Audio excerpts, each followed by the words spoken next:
personnes. Que Dieu vous bénisse et que Dieu bénisse ses offrandes. Est-ce qu'on peut acclamer Jésus?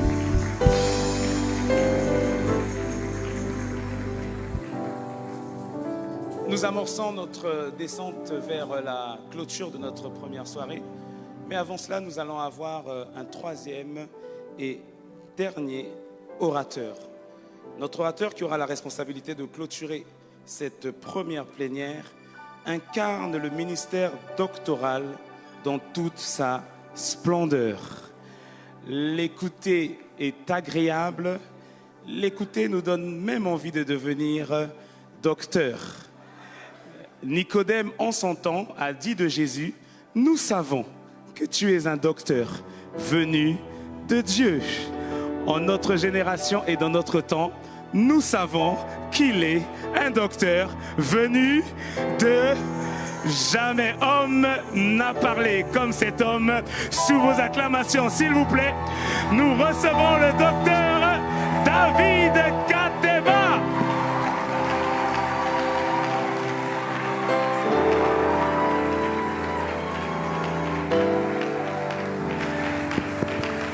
Gloire à Dieu. Est-ce qu'on peut le faire pour le roi des rois, le Seigneur,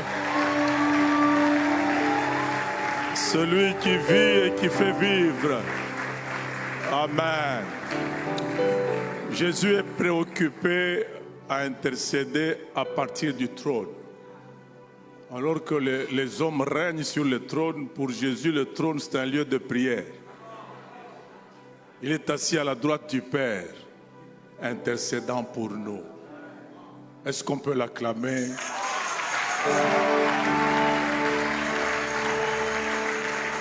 Seigneur, nous te rendons gloire pour ton intercession, et tu as également associé le Saint-Esprit à ce service pour qu'aucune destinée de tes enfants ne passe à côté de tes promesses. Sois glorifié pour ces travaux, sois exalté pour ton amour. Nous te rendons gloire, toi qui travailles à nous vider des taches et des rides afin de nous présenter devant le Père étant perfectionnés. Merci. Au nom de Jésus, Amen. Que Dieu nous bénisse, nous pouvons nous asseoir. Amen. Papa Roland, merci beaucoup de nous faire confiance et de nous prêter la chair de cette conférence internationale. À vous et à Maman Viviane, nous réitérons encore l'expression de notre amour et de notre fidélité. C'est rare que nous ayons des cœurs comme les vôtres dans cette génération.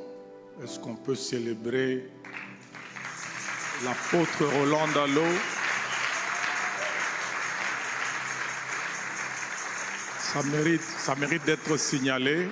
Ça fait partie, dans notre pays et même du monde entier, des exceptions capables de lâcher une église quand elle atteint un niveau de croissance évident et de se consacrer à aller perfectionner les autres et de nous associer aussi à ce grand travail-là. C'est très, très rare. Merci beaucoup. Nous sommes heureux de participer avec vous à ces temps. Merci aux pères de l'église de Pointe-Noire qui nous ont accueillis et qui nous ont bénis. Et à un moment, je me suis même dit, bon, les prières qu'on a entendues des pères sont suffisantes. Il y a certaines choses que nous n'allons pas faire parce qu'ils ont dégagé le ciel. Merci beaucoup à vous. Et merci à tous les serviteurs qui ont accepté de participer à ces travaux. Non pas que nous sommes mieux, mais c'est juste une grâce qu'en ce temps que nous soyons de ce côté, c'est le vôtre également. Au temps marqué, nous allons être aussi édifiés par vous. Et merci en particulier au pasteur Roland ainsi qu'à Maman Stella d'accueillir cette conférence avec beaucoup d'abnégation Merci beaucoup. Et à tout le peuple de Dieu qui est dans cette salle et qui se trouve en virtuel, que Dieu vous bénisse. Vous êtes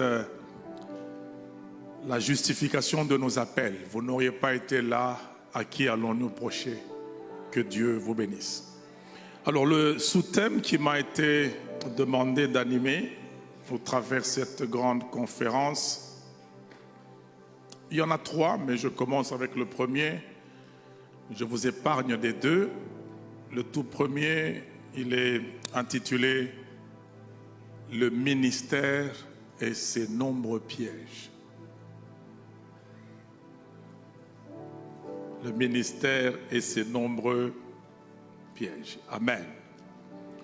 Et vos apaisements, le ministère n'a pas de piège en soi. C'est juste pour essayer de résumer le thème. Mais qu'est-ce qui se passe? Ce sont nos attitudes incompatibles avec les exigences de la vocation qui créent les pièges dans le ministère. Et c'est autour de ces choses que nous allons travailler. Et j'espère que nous allons faire de notre mieux pour éviter ces attitudes incompatibles avec les exigences ministérielles. Alors nous allons prendre le premier texte, il est dans Éphésiens chapitre 4. Éphésiens chapitre 4, nous prenons le premier verset. Et nous irons dans Ésaïe chapitre 8, de 13 à 14. Ça, ce sont les textes de base. La Bible dit, Éphésiens 4, premier verset.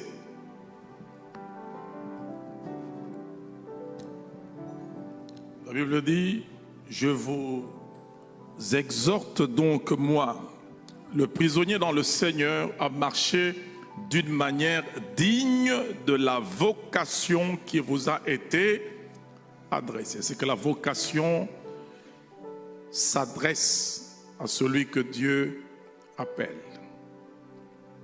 Ésaïe chapitre 8, de 13 à 14. C'est là que nous allons essayer de développer la notion de piège en fonction des attitudes. C'est l'Éternel des armées que vous devez sanctifier, c'est lui que vous devez craindre et redouter. Et il sera un sanctuaire, mais aussi une pierre d'achoppement, un rocher de scandale pour les 2 maisons d'Israël, un filet de piège pour les habitants de Jérusalem. Nous acclamons la parole du Seigneur. Amen. Nous le répétons, le ministère n'est pas constitué de pièges, mais ce qu'il faut savoir, c'est que Dieu partage sa nature avec ces choses. Dieu est saint et les choses de Dieu sont saintes. Amen. Et dans sa sainteté, dans sa manière d'être, il dit qu'il va être un sanctuaire, mais on le présente également de l'autre côté comme un filet de piège. Et tout cela dépend de l'attitude que vous affichez devant lui et de comment vous vous comportez avec les choses saintes qu'il met entre vos mains. C'est lui que vous devez sanctifier. Si vous le sanctifiez, il est sanctuaire. Mais si vous ne le mettez pas à sa place et vous ne tenez pas les choses liées à son service, à la valeur qu'il leur accorde, c'est là que ça devient un piège. Amen. Et nous allons voir un certain nombre de pièges. Je peux en dégager 5 majeurs. Nous les notons. Nous avons quand même 2 autres séances qui nous attendent. Si nous ne finissons pas aujourd'hui, on va travailler à continuer à la prochaine séance. Nous notons d'abord les pièges majeurs. Les pièges majeurs, nous avons, premièrement, c'est se retrouver dans le champ ministériel sans être appelé de Dieu.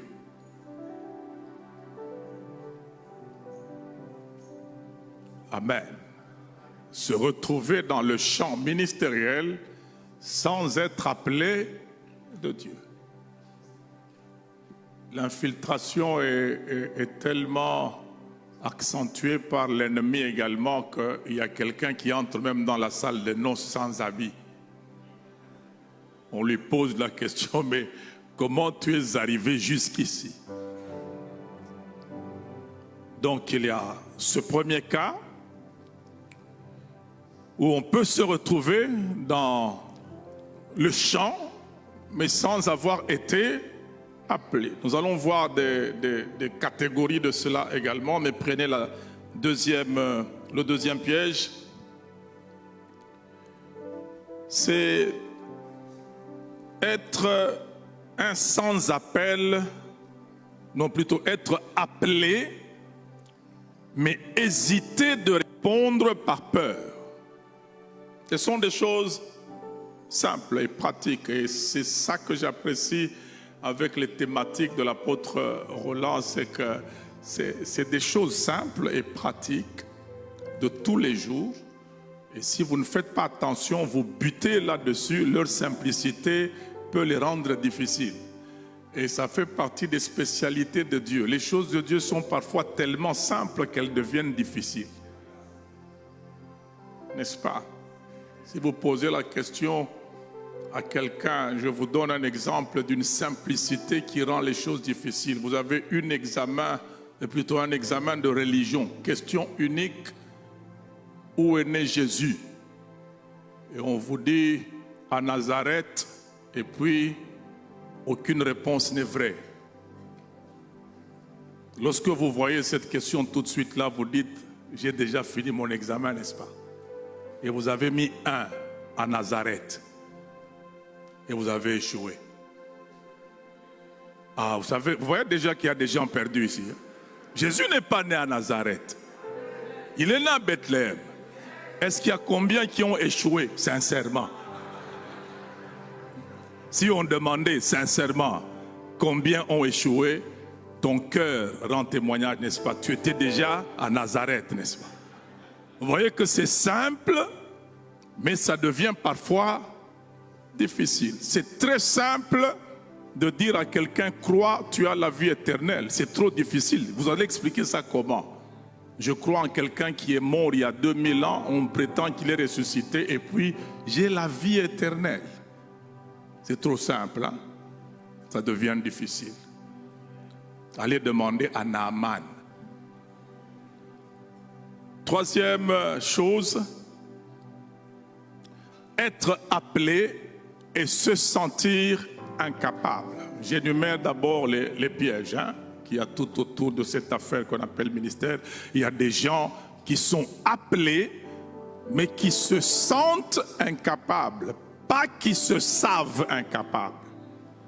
C'est juste un sentiment d'incapacité qui a des raisons que nous allons expliquer. Et là, nous allons prendre le cas de Moïse. Et puis, quatrième piège, si on peut en parler, c'est quatrième, ça c'est plus un défi, c'est le service bivocationnel. Ça veut dire se retrouver au même moment dans le séculier et être appelé par Dieu. Et là, nous allons voir que c'est un exercice difficile, mais possible. Et en fin de compte, nous allons toucher à l'affaire du temps plein, être appelé à temps plein, mais avoir peur de tout lâcher. C'est que vous avez toutes les certitudes et les confirmations que vous êtes appelé à temps plein, mais il y a dans les circonstances des indicateurs qui vous montrent que une fois que vous lâchez ce que vous êtes en train de faire, qui vous met à l'aise socialement, économiquement, le temps plein n'a pas encore suffisamment donné de garantie. Et ça crée la peur. Amen. Alors nous rentrons rapidement au tout premier point où nous allons voir le premier piège où on se retrouve dans le ministère, dans le champ du ministère, mais sans appel. Première catégorie des gens. C'est des sans appel de Dieu, mais appelés par le diable pour déséquilibrer la chose de Dieu. Amen. Donc les non appelés de Dieu, Dieu ne l'a pas appelé, Dieu ne le connaît même pas, mais il est infiltré dans le champ ministériel par l'adversaire et le seul but, c'est de déranger, si pas de détruire, dans la mesure du possible, les activités ministérielles. Et là, nous avons, je vous donne un cas qui se trouve dans Actes chapitre 16, de 16 à 18.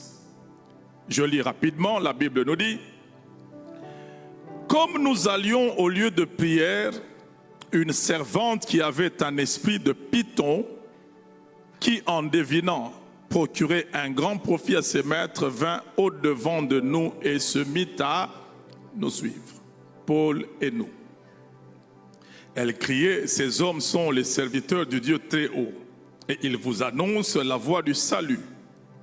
Elle fit cela pendant plusieurs jours. Paul, fatigué, se retourna et dit à l'esprit: je t'ordonne au nom de Jésus-Christ de sortir d'elle.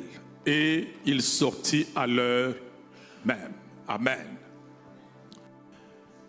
Texte parfois considéré rapidement, puisque lié à l'histoire du ministère de Paul, mais qui contient des vérités très profondes concernant les méthodes diaboliques d'infiltration.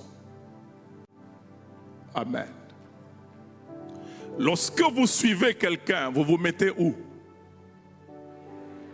Derrière. Mais elle s'est mise où? Devant. Comment pouvez-vous suivre quelqu'un par devant? Et vous voyez que elle s'invite elle-même avec un esprit satanique, mais exprimant des vérités connues. Elle crée un ministère de présentation de Paul. Et elle le présente réellement et véritablement. Est-ce que ce qu'elle dit de Paul est faux? Non. Mais regardez sa manière d'entrer, d'accéder au champ ministériel de Paul. Elle vient suivre Paul, mais elle se met devant Paul. En fait, elle prend le leadership de Paul et elle prend la crédibilité liée au ministère de Paul. Tout ce que Paul fait dans cette contrée, c'est elle qui vient pour vous le présenter. Et ça n'a pas pris un seul épisode. La Bible dit pendant longtemps. Ça veut dire le grand Paul là, qui nous a écrit presque la moitié des épîtres, il est arrivé que dans son ministère, qu'il soit présenté par un esprit satanique.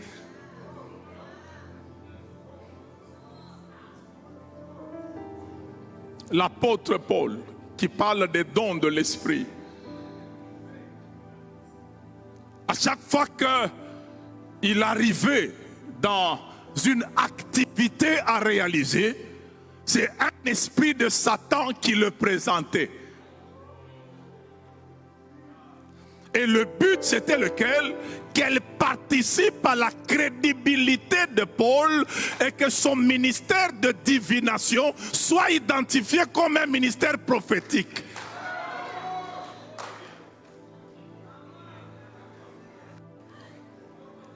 Vous voyez, le champ ministériel, c'est un champ où tout pousse. Souvenez-vous de la parabole du Seigneur, l'ivraie et le blé. Le bon semeur a semé dans son champ, c'est dans son champ. Mais l'ennemi vient, imaginez-vous un peu, l'ennemi est prêt à risquer sa semence dans un champ qui n'est pas à lui.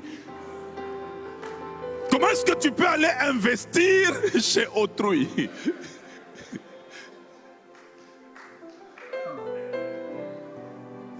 Et il faut faire attention. C'est pour ça que tous ceux qui vous apprécient ne sont pas nécessairement des gens avec qui vous devez composer.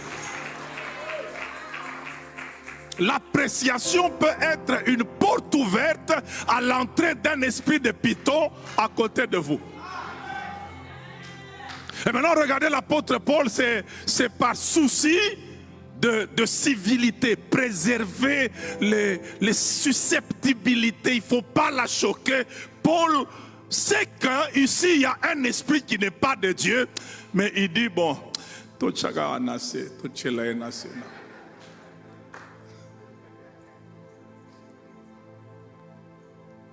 Il y a certaines choses moralement correctes, mais spirituellement dangereuses.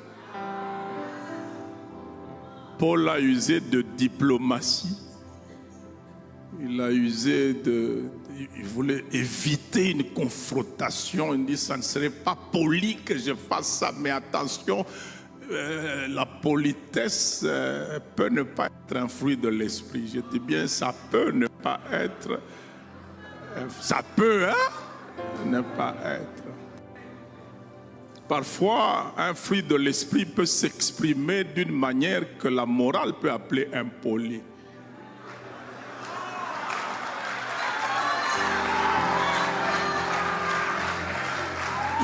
Je vous donne l'exemple. La persévérance, c'est un fruit de l'esprit ou pas? C'est un fruit de l'esprit. Quand Eliab dit à David, je connais ta malice, David avait déjà demandé qu'est-ce qu'on va donner à celui qui va renverser Goliath. Il était en train de cristalliser la vision. Lorsqu'on l'entend poser la question par son frère, son grand frère aîné, qui comptait sur la politesse de David pour le ramener, lui a dit, je connais ta malice, à qui tu as laissé le peu de troupeau. La persévérance de David s'est exprimée comme une impolitesse, n'est-ce pas? Il a dit, est-ce que je n'ai pas le droit de parler ainsi? Il persévérait dans le courage d'atteindre sa destinée, mais l'expression de sa persévérance a ressemblé moralement à une forme de manque de respect. Mais il n'aurait pas fait ça, il serait resté éternellement derrière les brebis. Ce n'est pas notre sujet, rentrons à cette femme ici. Ça veut dire aussi ici qu'un esprit faux peut dire vrai. C'est un esprit faux, mais qui a dit vrai. C'est qu'on ne reconnaît pas l'authenticité d'un esprit à se dire, mais il faut le discerner à partir de la source.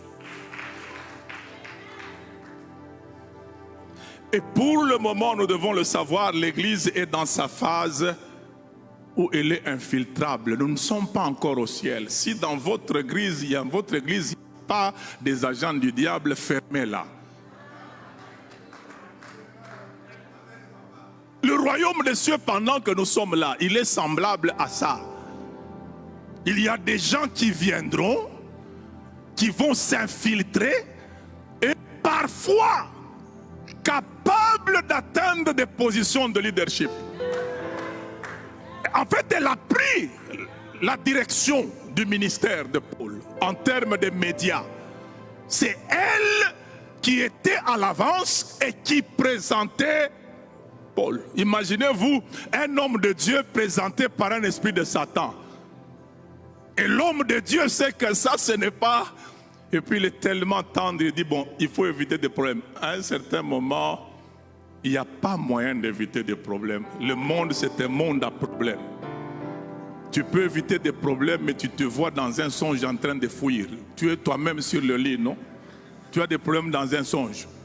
Donc il n'y a pas moyen d'éviter les problèmes. Amen. Donc ça, c'est la première catégorie d'infiltration.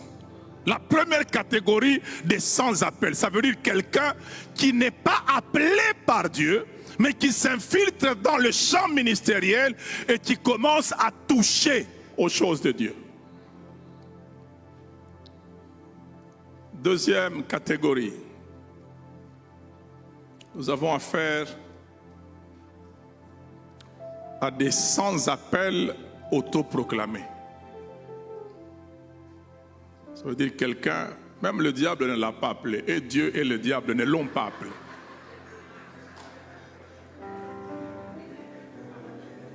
Il n'a l'appel ni de Dieu, ni du diable. Il crée son appel. Et dans cette catégorie, il y a deux sous-catégories. Il y a des gens qui sont appelés par des pressions économiques.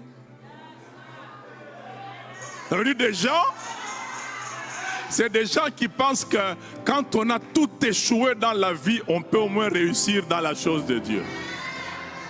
Erreur! Jésus n'a jamais recruté des fainéants. Jésus a recruté des gens occupés. Des gens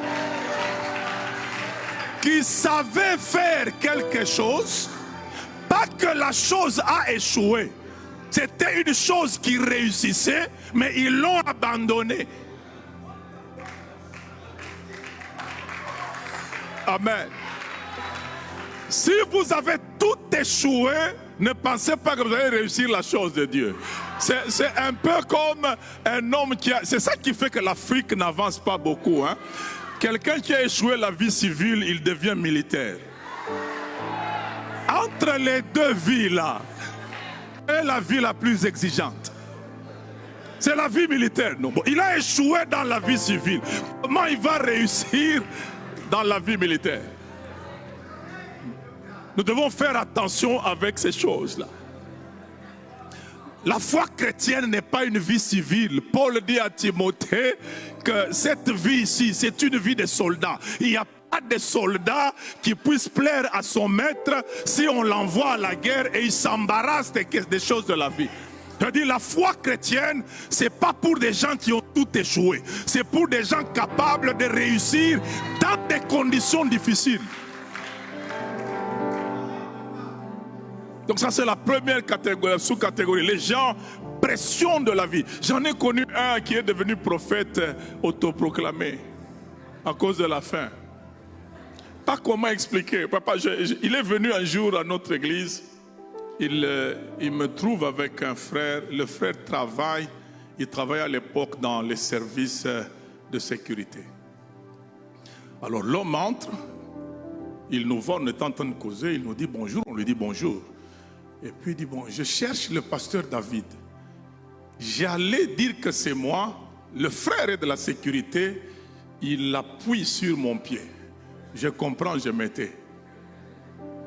Il lui pose la question. Il y a beaucoup de pasteurs David ici. Si on t'amenait tous les pasteurs David, tu vas vraiment identifier celui que tu cherches. Il dit, mais oui, je le connais.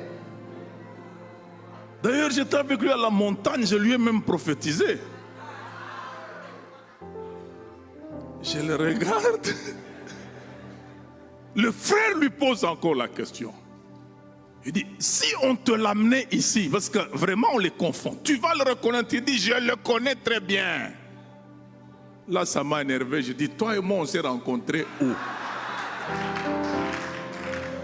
Parce que dans mon régime de prière, ça c'est moi, hein, je ne vais jamais sur les montagnes. Jésus allait sur les montagnes, mais il a dit si tu veux prier, entre dans ta chambre. Hein. Lui, il allait sur les montagnes, mais il nous a dit à nous, si tu veux aller... Je ne refuse pas que vous alliez sur les montagnes. Hein. Moi, je ne vois pas l'apport de la montagne dans ma communion avec Dieu. Je ne sais pas si c'est l'altitude, hein? Je ne sais pas. Mais celui qui allait tous les jours dans les montagnes, je ne vous refuse pas d'y aller, s'il vous plaît. Je ne refuse pas que vous puissiez y aller. Mais celui qui y allait tous les jours, qui a même été arrêté à la montagne, il dit, si tu veux prier, entre dans ta chambre. Je pense que j'obéis à celui-là. Alors quand le gars se rend compte qu'il ne me connaît pas, il commence à fuir. Il dit voilà, la pression de la vie. Il y a des gens que la pauvreté a appelés. Ni Dieu, ni le diable, personne ne l'a appelé. C'est sa misère qui lui a dit, l'affaire la plus intéressante, c'est que tu te tiennes devant les gens, on met un panier, tu cries, tu transpires, on te met quelque chose là-dedans. C'est comme ça qu'il simplifie la chose de Dieu. Mais la deuxième sous-catégorie, ça c'est très intéressant, c'est le bagage théologique acquis dans des structures formelles. C'est bien d'étudier, n'est-ce pas? Et là, j'aimerais bien vous dire, surtout vous qui diabolisez les études théologiques, je connais un homme de Dieu, il faut faire attention parfois d'exhiber votre ignorance publiquement. Très dangereux. Il parlait avec toute sincérité, diabolisant les théologiens. Il dit, est-ce que Dieu, on l'étudie et tout ça? Bon, il n'y a pas de problème. Quand tu dis Matthieu chapitre 5, premier verset, est-ce que Matthieu avait écrit 5, 1? Il manipule une Bible où c'est écrit Louis II, docteur en théologie, et il insulte la théologie. C'est les théologiens qui ont structuré la Bible. Il ne faut pas mépriser les études théologiques. Mais attention, quel que soit le niveau d'études théologiques, si tu n'es pas appelé par Dieu, ne fais pas du bagage acquis à l'université théologique une clé d'appel. Non, non. Fais ton agrégation, donne cours. Là où tu as appris, ces cours-là que tu donnes, ce n'est pas un appel de Dieu. Tu es dans le domaine scientifique. Est-ce que vous savez que... je vous dis la vérité, c'est un véritable piège pour plusieurs. Hein? Il y a des gens qui pensent que parce qu'il a beaucoup étudié, cette quantité de connaissances acquises crée un appel en lui. Non. Tu peux même corriger quelqu'un qui n'a pas encore été à la théologie mais qui est appelé, ça ne fait pas de toi un appelé. C'est pour ça qu'il est important de savoir qui on est quand on doit adhérer au cours théologique. On n'y va pas pour être appelé, on y va en tant qu'appelé. Ou bien on y va pour aller asseoir les connaissances et les structurer bien dans la tête. Il y a des gens, le voyage en Israël a créé l'appel. Il est arrivé en Israël et il se sent appelé parce qu'il est arrivé en Israël. Il est entré dans l'eau du Jourdain. Il a recommencé son baptême. Il oublie que le baptême, c'est un engagement de bonne conscience. Maintenant, la conscience fonctionnait quand? Quand on t'a baptisé au pays ou bien quand on t'a baptisé à... Que Dieu nous fasse grâce.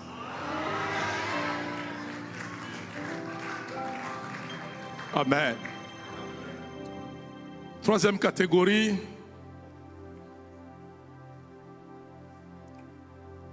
Les sans appels divins appelés par les hommes. Il y a les appelés de Satan. il y a les non appelés de Satan, non appelés de Dieu, les autoproclamés. Et puis 3, il y a les sans appel divin, appelés par les hommes. Et là, il y a encore des catégories. C'est là que l'apôtre Paul dit, dans les derniers jours, les gens auront la démangeaison d'entendre des bonnes choses et ils se donneront une foule de docteurs. Qu'est-ce qu'ils font? Ils se donnent. Est-ce que vous savez que nous avons donné beaucoup d'hommes à Dieu? En réalité, que Dieu n'a jamais appelé, c'est parce que les hommes se sont donnés, ces hommes-là, que nous pensons qu'ils sont à Dieu. Nous pensons que tout rassemblement où il y a un homme, la Bible et une foule, ça s'appelle œuvre de Dieu. C'est trop simpliste ça. Dans la Bible, il n'y a pas que des brebis. Il y a des boucs. Il y a des porcs. Il y a des chiens. N'est-ce pas? Je veux dire, parfois, vous pouvez voir un rassemblement. En réalité, Dieu n'est ni dans la foule, ni dans le leader.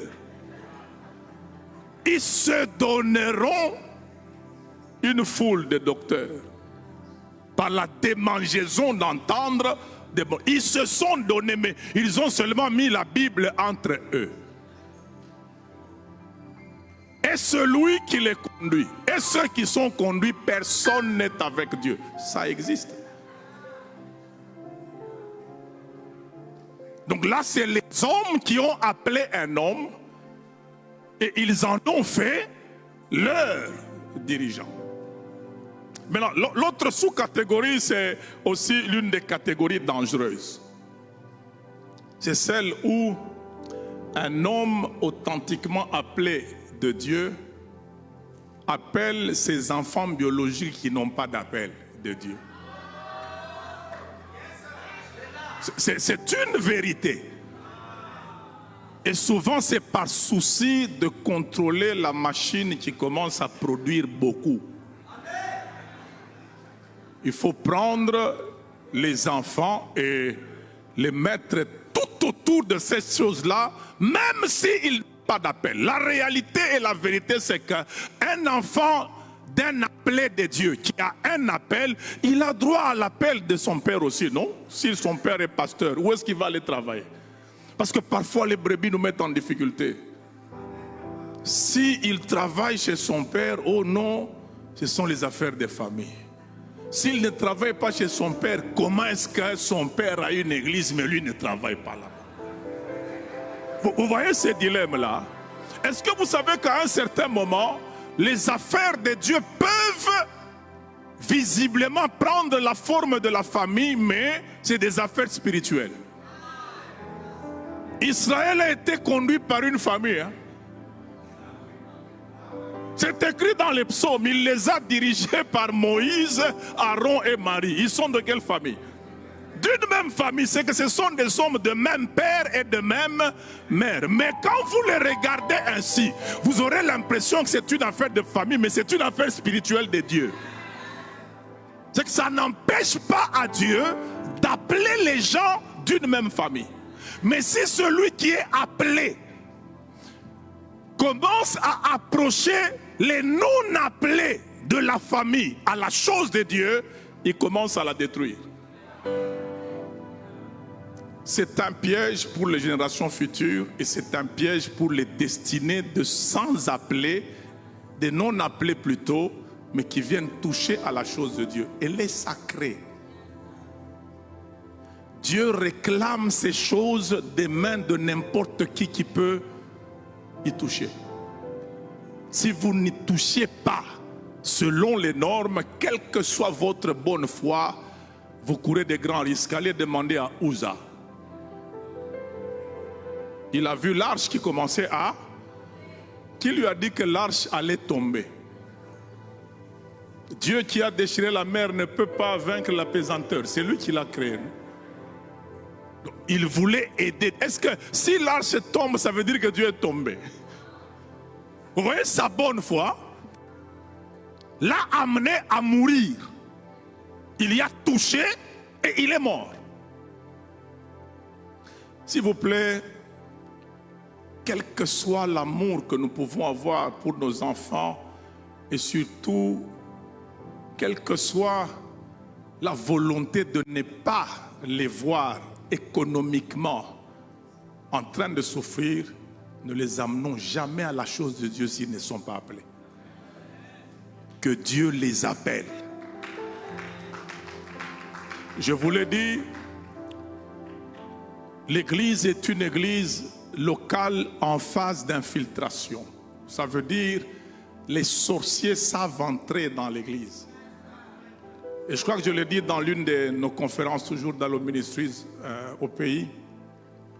Il faut faire attention, le sorcier du quartier qui attend que tu dormes pour qu'il t'ensorcelle, il est moins dangereux que celui qui attend que tu arrives à l'église pour qu'il commence l'envoûtement.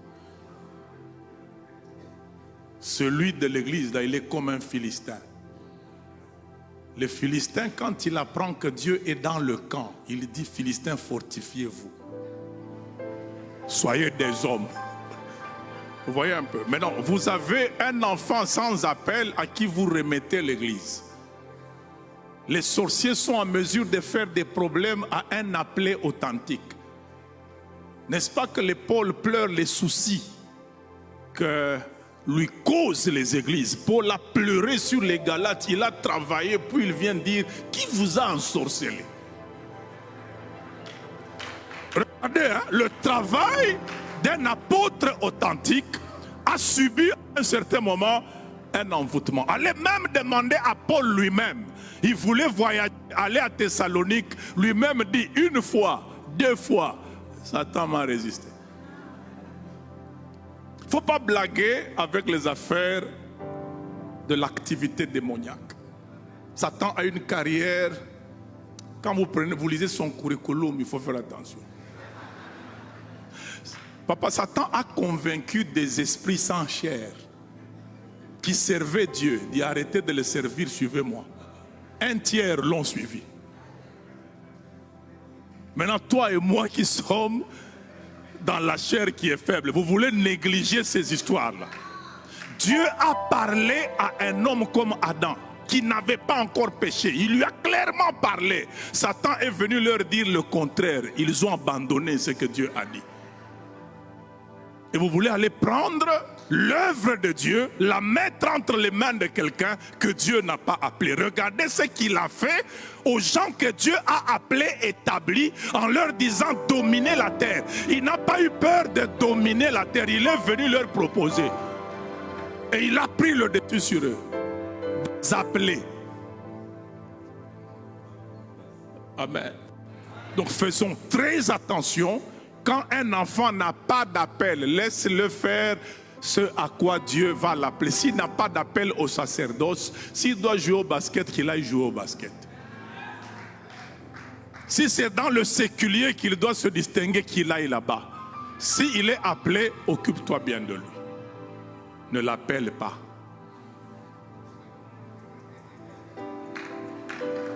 Sinon, tu vas tomber dans l'erreur d'Abraham. Dieu appelle Abraham, Abraham appelle Lot. Ils arrivent à un certain moment, Lot se rend compte qu'il a ce que Abraham a, et en grande quantité.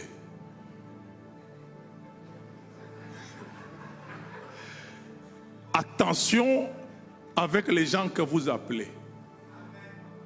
Il faut faire très très attention. Ça va vous transformer en des discutailleurs.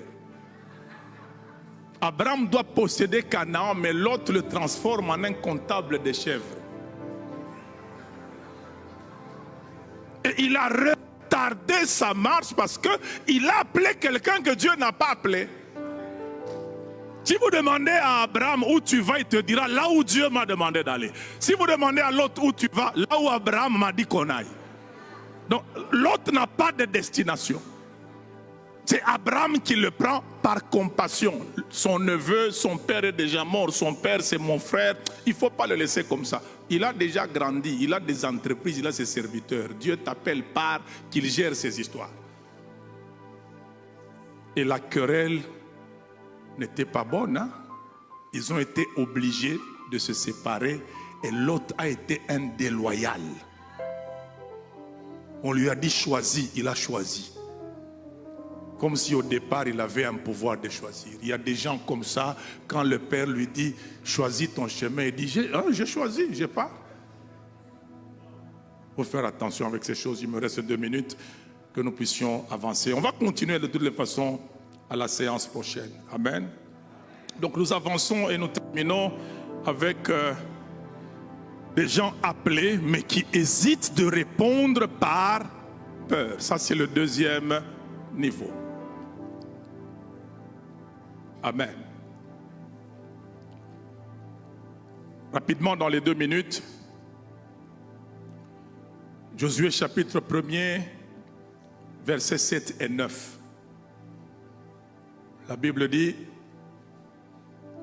fortifie-toi seulement et aie bon courage en agissant fidèlement selon toute la loi que Moïse, mon serviteur, t'a prescrite. Ne t'en détourne ni à droite ni à gauche, afin de réussir dans tout ce que tu entreprendras. Et verset 9, ne t'ai-je pas donné cet ordre, fortifie-toi et prends courage. Amen. Je voudrais rapidement terminer avec ce texte en vous amenant à réaliser le contexte dans lequel Dieu parle à Josué au 1er chapitre. Beaucoup de gens ont tendance à penser que Dieu ne nous parle que quand nous sommes dans des concentrations de prière. Est-ce que vous savez que Josué 1, c'est dans un deuil? C'était le deuil de Moïse, qui ne prenait pas fin. Et pourquoi il ne prenait pas fin? La peur de Josué. Josué savait qu'il est appelé, parce qu'avant que Moïse ne parte, il lui a imposé les mains. C'est que Josué sait que c'est lui. N'est-ce pas? Mais quand Moïse part et il meurt, Josué arrive en Israël, il organise un deuil qui ne prend pas fin.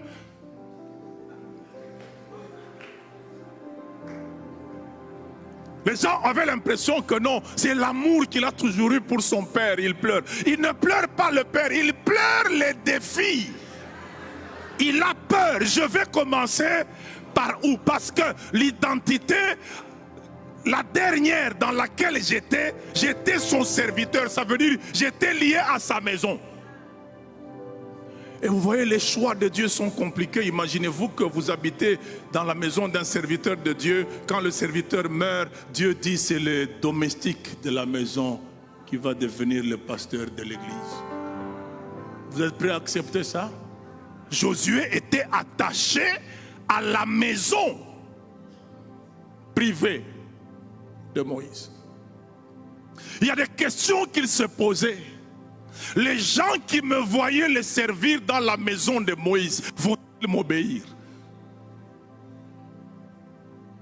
Et il y avait tous ces questionnements-là. Et un autre problème, c'était lequel? Moïse a fait 2 fois 40 jours, 40 nuits. C'est que Josué se disait peut-être qu'il peut rentrer. C'est pour ça que le deuil a atteint 30 jours. Josué était prêt à aller jusqu'à 90 jours parce qu'il peut vous dire que cet homme, on pensait qu'il est parti. Après 40 jours, il est revenu. Et il a fait ça 2 fois. Donc, pleurons d'abord, même 90 jours, jusqu'à ce que je sois rassuré qu'il ne viendra pas. Et ce qui est terrible avec Dieu, Dieu regarde Josué, il comprend le problème. Vous comprenez pourquoi il lui dit 2 fois, prends courage. Ça veut dire ton problème, c'est que tu es appelé, mais tu as un problème de peur. Et puis Dieu ne vient pas lui dire, je te fortifie. il lui dit, fortifie-toi.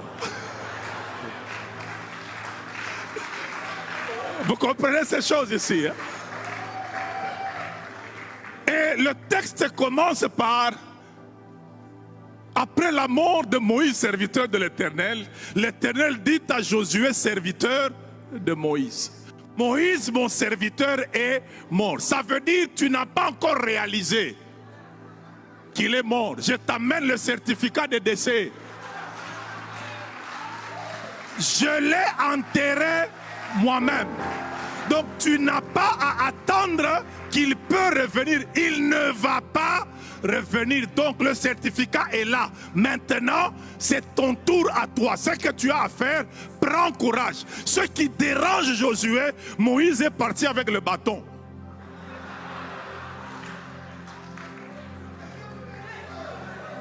C'est ça qui est compliqué. Il a vu ce bâton-là depuis l'Égypte. Il a vu le bâton travailler avec Moïse dans le désert, fendre la mer.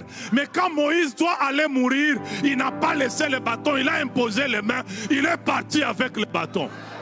Maintenant, ses craintes, c'est la chose avec laquelle il travaillait, je ne l'ai plus. Au moins, Dieu amène l'attestation de courage aussi. Je serai avec toi comme j'étais avec lui. Ça veut dire, le bâton est parti, mais moi je suis resté. Avec toi, je change de formule. Que Dieu vous bénisse.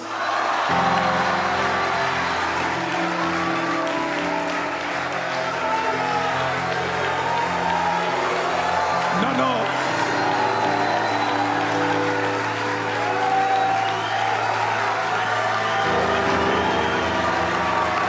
Le temps. Revenez demain. C'est pour la prière. Les 2 minutes, c'est pour la prière. Amen.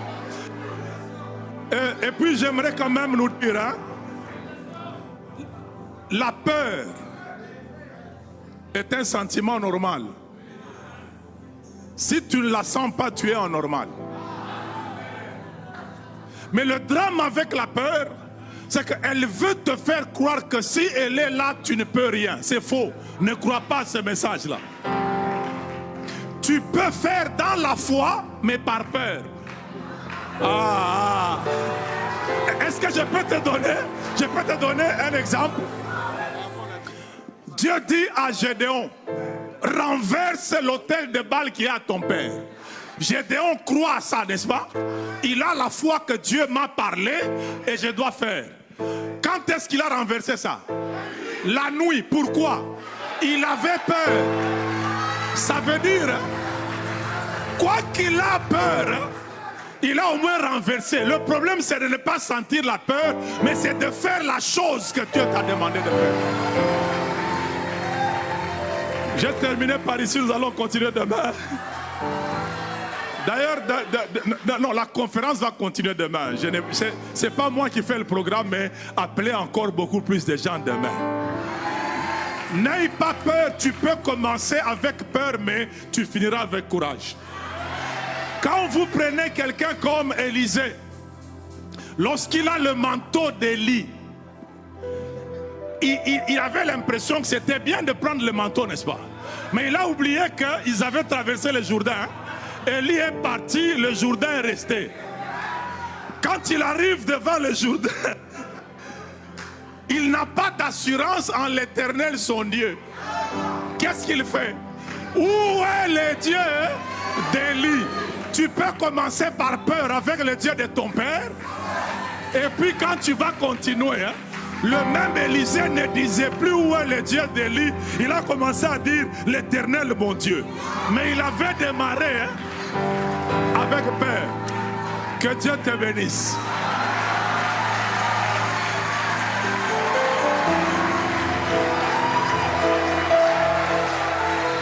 Lève ta main. Et Papa Dallot va venir nous bénir et nous recommander à la main du Seigneur. Papa, si vous pouvez prendre le micro.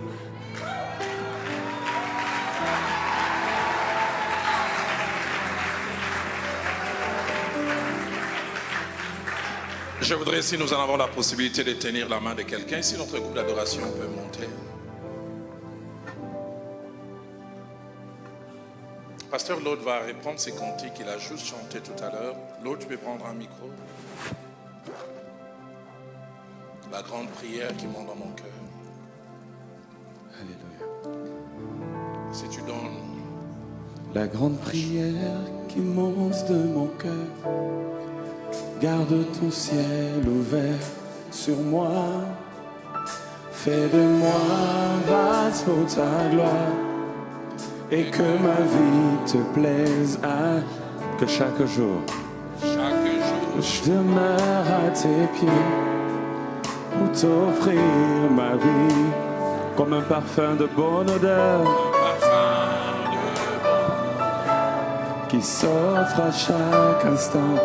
La grande prière qui monte, la grande prière qui monte. Garde ton ciel vers sur moi. Fais de moi un vase, fais de moi un vase. Et que ma vie, que chaque jour, je demeure pour t'offrir ma vie. Comme un parfum de bonne odeur. Alors on va le dire ensemble. Tant que tu donnes un chant, je te donne mes louanges. Je promets de te chanter avec les anges.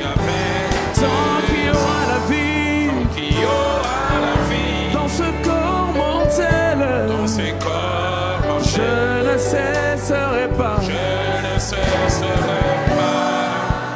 De t'adorer. Tant que tu donnes un chant, je te donne mes louanges. Je promets à chaque instant de te chanter avec les anges. Tant qu'il y aura la vie dans ce corps mortel, je ne cesserai pas.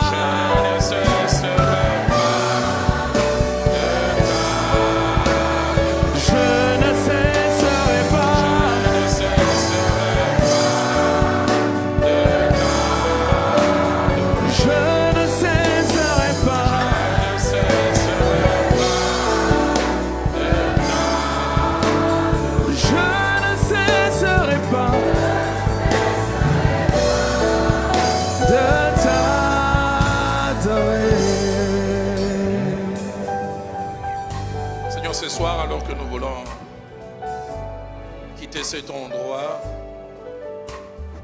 prendre congé les uns des autres, nous voudrions te dire du fond de nos cœurs merci. Merci pour différentes générations de servantes et serviteurs de Dieu réunis ici. Merci pour selon que l'apôtre Jean les dit, les pères, les jeunes gens et les enfants. Tu as parlé à chacun de nous au travers de l'un de 3 messages. Et nous voulons du fond de nos cœurs te dire merci. Quand Israël s'est retrouvé dans des moments les plus difficiles, la Bible déclare qu'ils ont crié à toi et comme toute réponse, la Bible dit tu leur envoyas ta parole. Et c'est ce que tu as commencé à faire ce soir.